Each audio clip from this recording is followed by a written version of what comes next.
Maybe sometimes I look back to Titan and where we got a little squirrely under the weight of this giant idea we were chasing. And everyone starts going off to their own camps and building their own part and just trying to, protect the part of it that they can be uniquely responsible for. And we frayed a little bit, and we lost that space where we're so strong, right? Where we pull it back together and everyone shares a little bit of the big picture. And in so many ways, Overwatch is, from its themes to its gameplay, like everything about this project, whether that's visible to the end user or not, is our story. It is a redemption story. We needed this as people.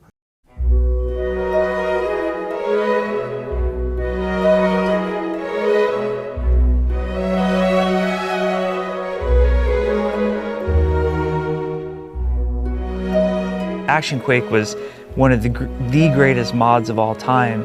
There was a split. What was going to become of the Action Quake community? And it was Action Half-Life and Counter-Strike.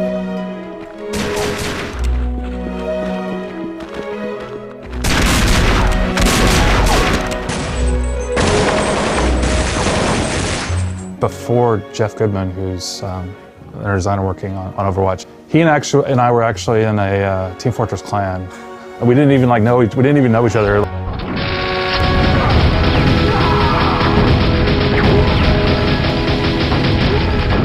I think we had a self-expectation of is this the kind of company we are? Are we the MMO company? So I think there was a lot of pressure that we put on ourselves to want to deliver something a lot like WoW, and another WoW. And it led us down strange paths.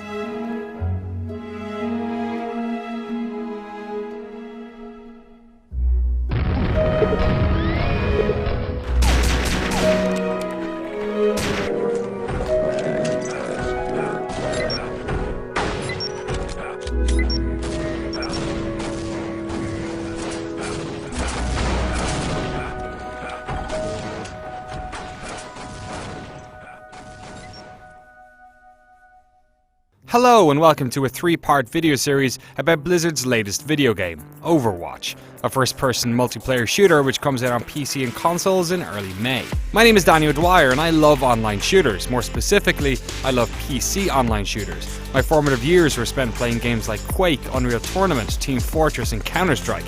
And I still dabble today, recently trying out the Doom beta and Epic's new UT. But I'm also a fan of Blizzard, a studio on the complete opposite side of the PC gaming spectrum. A studio which dominated the real-time strategy, isometric role-playing, and massively multiplayer online genres. Blizzard make great games, so great they tend to even attract people who don't necessarily play that genre. I mean, World of Warcraft was where I spent most of my college years. Well, they're in dust too. But in recent months I've been enjoying a lot of Overwatch, a game I first played at BlizzCon 2014 that's had a long running on and off closed beta since late last year. So when given the opportunity to travel down to Blizzard's headquarters a few weeks ago, I jumped at the chance. You see, Overwatch is more than Blizzard trying to invade a new genre. It's more than an attempt to bring back classic class-based shooters of old. It's also the child of Blizzard's biggest game they never made. A game which a substantial portion of Blizzard spent years working on before it went dark and was eventually cancelled. A game we know almost nothing concrete about. A game known as Titan. So to fully tell the story of Overwatch, where it came from and why it's chosen as Blizzard's first new IP in 17 years, we have to first tell the story of a group of people who spend years of their lives on a game nobody has ever seen. A modest group of savvy designers who, years earlier, combined to create one of the biggest video games of all time. My first project I worked on at Blizzard was Justice League Task Force.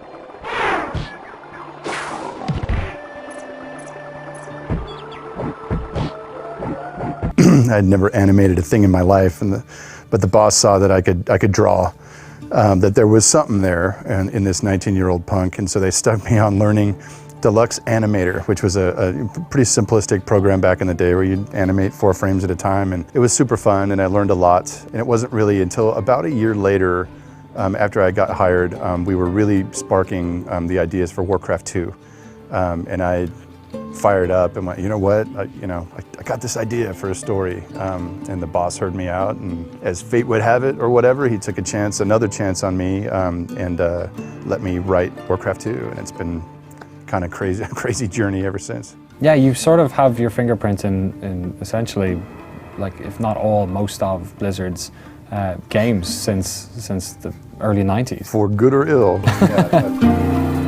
I didn't know much about Blizzard before I joined here, which is super bizarre. I was more into the FPS community. I had known a lot about id and Quake and Doom, and I had followed all those games, and I was very into mod making for Half-Life and games like that. They hired two quest designers to start at the exact same time. It was me and a gentleman named Pat Nagel.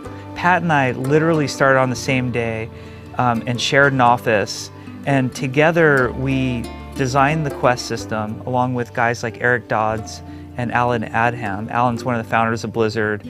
Eric is the game director on Hearthstone. Our little group designed the quest system on World of Warcraft.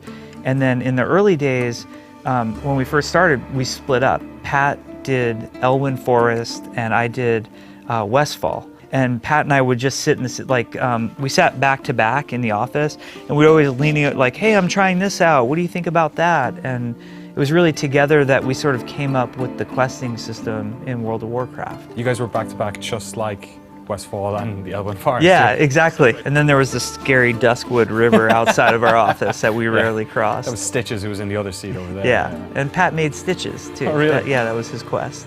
I started on what was called the dungeon team. And the dungeon team was primarily the people that would build all the dungeons and cities in the world. I started on that. I got to build some of the dungeons in the game. I built a bunch of the original cities that were in the game, and I worked on it all the way through ship, and it was such a blast. Awesome. So you built Stormwind? Yeah, I got to build Stormwind. I guess I'll like hold on to that one until my grave, Did someone else do Ironforge, or? No, I did Ironforge. I did a lot of the cities in there. Thunder Bluff, Ironforge, Darnassus. Some of the other guys did the Undercity. And so I was kind of the city guy. What was it like seeing Stormwind realized on film? It was actually it was kind of a emotional moment for me. It was 2 years ago at BlizzCon. The first time Stormwind just popped up onto the screen, I kind of teared up a little bit.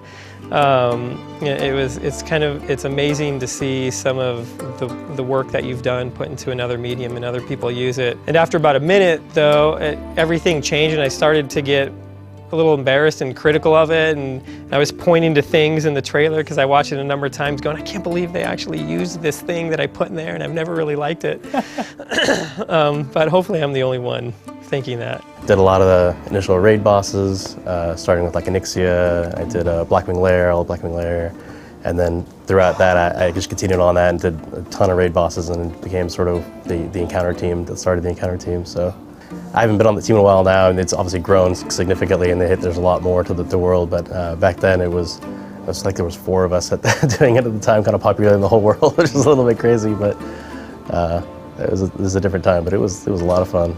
Were you part of the team that was working on Titan that eventually went to Overwatch? Yeah, I was part of that initial team. I mean, at that point I had been working on WoW for a really long time, and I kind of jumped at the opportunity to try something new, and yeah, it was a lot of fun for a while. In World of Warcraft, Blizzard created one of the largest, most profitable and most beloved game series ever made. A game with a fanbase of millions over a decade later. A game with a multi-million-dollar movie coming out later this year. So when it came to Blizzard deciding what their next project should be, they gathered many of those same leaders and set their sights on a new adventure. And with all the success of World of Warcraft, it's no wonder their sights were aimed high. I think we were feeling the success and thinking like, oh, well, we could turn around and do another one of those. How hard was it? So, does anyone remember how rough it was the first time? Or all the 10,000 wheels you need to reinvent just to make one of these work? And maybe there was a little bit of pridefulness in thinking that we just turn right around and rock one out. Blizzard doesn't talk about Titan. It's notorious for being a no-go area during interviews. And when you consider they're launching Overwatch next month, you can't blame them for not wanting to show us the skeletons in their closets. So what, if anything, we know about this game comes from rumor and uncredited sources. We know it was an MMO. It was possibly a multiverse or multi-genre game. It was larger in scope than World of Warcraft, and a lot of Blizzard was working on it. In fact, from my time talking to the Overwatch team, it was clear that the majority of them had worked on Titan. So I was interested to find out what happened that pushed all of these talented people off of Titan, and onto Overwatch. Maybe sometimes I look back to Titan and where we got a little squirrely under the weight of this giant idea we were chasing, is that we in some ways lost some connectivity with each other. And everyone starts going off to their own camps and building their own part and just trying to protect the part of it that they can be uniquely responsible for. And there was we frayed a little bit, and we lost that space where we're so strong, right? Where we pull it back together and everyone shares a little bit of the big picture. I was at a press event at BlizzCon 2014 where yourself and Chris sort of briefly talked about the passion that sort of came from Titan was sort of funneled into Overwatch. Can you talk about that sort of time frame, like where Overwatch existed in that? Was it split off from Titan, or was it like its own like separate project that then everyone went, okay, we're working on this now? It was a little bit of both. So Overwatch is its own separate thing, but the team that was working on Titan, which was a very large team and a very large project, basically we shrunk down. When Titan was canceled, we decided we were going to take a smaller group of people and rethink what we could do. Let's think about doing something very different. The thing that was super special about that is you had a really amazing group that was working on Titan. They were really talented individuals, but we failed horrifically in every way. We failed in sort of every way a project can fail. And it was devastating. You had these people who either came from other companies or came from within Blizzard and were used to working on games that were very successful, like a World of Warcraft, for example. And to go through such a complete and utter failure is very hard for people who are used to experiencing success, and kind of having that level of confidence just be shattered is kind of shocking. I think at the point at which we how would I say it, shut Titan off, we were pretty low, and being very honest about it, we weren't used to feeling that way. We had so much good luck, and failing was rough, and it tested us in ways that we had not been tested before. And that's why, as we attempted to regroup and build a new idea, we decided to do it in very different ways and kind of account for the things that might have led us down those weirder paths. With the previous MMO idea, we had to pull together. We had to take an honest, naked audit of what got us there and how we want to work going forward, how we're going to look at each other and treat each other and invest in each other, regardless of what we made next. It was the most bonding moment for this group, because it was kind of a crisis of confidence and identity, where you start to ask yourselves, did we lose it? Do we not know who we are anymore? Are we not capable of making a great game anymore? So when we took that smaller group and said, hey, what do you guys want to do, or what do you guys really believe in, we saw it as a last chance. We kind of use the phrase often, you're only as good as your last game. And so you don't get like big-headed, like, oh yeah, back in, for me, like in 2008, I worked on World of Warcraft. Well, guess what? That was in 2008, My most recent game was an utter failure called Titan that got canceled, What can I do next to prove that that's not who I am? In the years during Titan's development, video game dev sizes exploded. Studios like Ubisoft, EA, and even Blizzard's parent company Activision have made teams of thousands commonplace. But Titan, this massive idea which had multiple teams working on it, never came together for Blizzard. So I guess there are two things a studio can do at that point: push on and try and fix the problems with more time, energy, and money, or call it quits and try and refocus their efforts. This decision was a very real moment for the Titan team. What are we really doing? Are we just selling product, for a corporation? Like I guess that's a part of it, but we're artists and craftsmen and technologists and, writers and poets and all these other things, like coming together to build something that's greater than any of us could have achieved on our own. That has always been the story of Blizzard. And when we recognize that and come back to that very simple stance as we look around at each other, that is always where we've been strongest. Not worrying about the scale of the business, not worrying about the scale and specificity of the video game we're trying to build for 12 different genius reasons. It's coming back to people. What are we prepared to spend the next 5 years of our lives on together? it was almost like an embarrassment, you know, and you wanted to say to the company, because here you have these great projects like, you know, StarCraft, Heroes of the Storm, Hearthstone, World of Warcraft, and then you're sitting on the smoking pile of a canceled project, and nobody said a word. Everybody was super supportive to us, but I think there was like this inward embarrassment of like, no, we need to prove that we're worthy of being at Blizzard too, and that we can make something that makes the company proud as well. So yeah, it was a trying period of time, and there was a lot of pressure, but it helped forge us in a lot of ways. I think the need to prove ourselves was really, really big following Titan, to ourselves. Making video games takes time. It takes years, and for dozens of people, likely hundreds at the peak of Titan's development, that was years down the drain. Some of the Overwatch team haven't shipped a game in a decade. Some of the team came to Blizzard years ago and have still yet to ship a game at the studio. This was a team heavily scarred by years of work that nobody ever saw, which is why when it came to Overwatch you can understand why they kept their cards so close to their chest. Nobody ever saw footage of Overwatch before it was announced at BlizzCon 2014. In our next two videos we'll explore what happened during those years, but the outside world didn't get a sniff of what this game was until Chris Metzen took to the stage at the Anaheim Convention Center and showed it to the world. I was actually in the crowd that day covering the event for GameSpot, eager to see if the rumors were true that Blizzard were set to announce their first new IP in 17 years. But for the Overwatch team, many of whom were part of the Titan team, who lined the first few rows of this audience of thousands, this was much more. It was the first time the world would actually see their work. It was proof that unlike Titan, Overwatch was real. Where were you when that happened? Oh man, I was bawling my eyes out in the front row. You're not the first person to say that. Yeah, it was really emotional. Like, I think most of the team was near the front of the stage, just watching, you know, Jeff and Chris unveil the game, and it was incredible. It was like one of the highlights of my career. That was one of the most amazing moments ever in my career, and I've been doing this here, you know, I don't know, 22 plus years. I walked out, and I was so excited to share this thing with the world. I was trying to hopefully do a good job and set it up really well, and I had 1,000 things run through my head.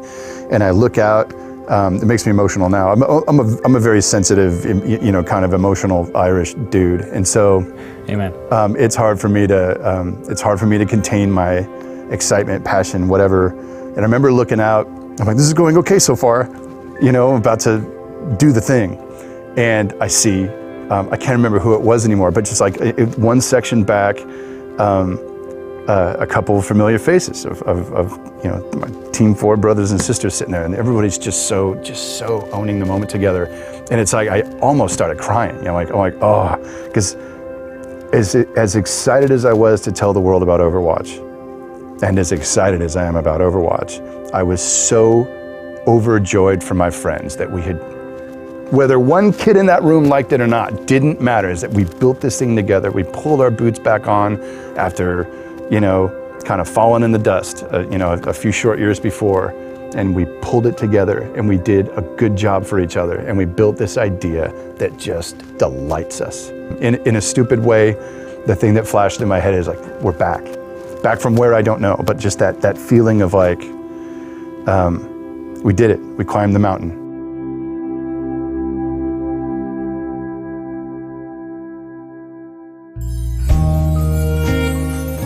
Overwatch, born from the ashes of Titan, is an entirely different beast from whatever game that game was. And in the next two videos in this series, we'll fill in the blanks on those years Blizzard went underground. We'll explore the shooters that Blizzard mined inspiration from, and learn how the team designed Overwatch's maps, modes, and heroes. In fact, here's one last little snippet that nicely ties the two together. We don't know much about how much of Titan made its way into Overwatch, but we did learn one thing.